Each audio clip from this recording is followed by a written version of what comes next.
రాష్ట్ర కమిటీ మేరకు 16వ తారీఖు చలో అసెంబ్లీ ముట్టడి కార్యక్రమాన్ని పిలుపునివ్వడం జరిగింది.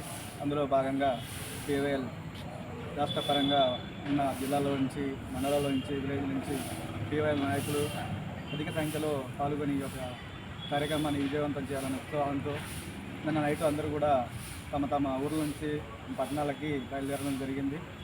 అదేవిధంగా అట్లా బయలుదేరిన నాయకుల్ని ఈ యొక్క పోలీసులు వారు అక్రమంగా అరెస్ట్ చేసి నైట్ పూట రాత్రి నుంచి ఇప్పటివరకు కూడా స్టేషన్లో కూర్చోబెట్టడం జరిగింది.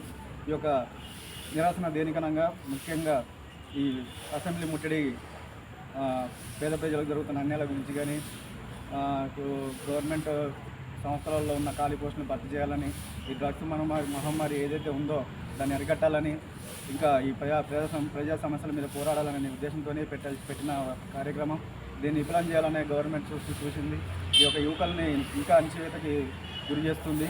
ఇకనైనా ఈ యొక్క వైఖరిని మారాలనే ఉద్దేశంతోనే గవర్నమెంట్కు హెచ్చరించడం జరుగుతుంది. కాబట్టి ఈ యొక్క అక్రమ అరెస్టుల్ని ఖండిస్తూ ఈ యొక్క PYL సంస్థ నుంచి PYL జిల్లా కమిటీ నుంచి హెచ్చరిస్తుంది.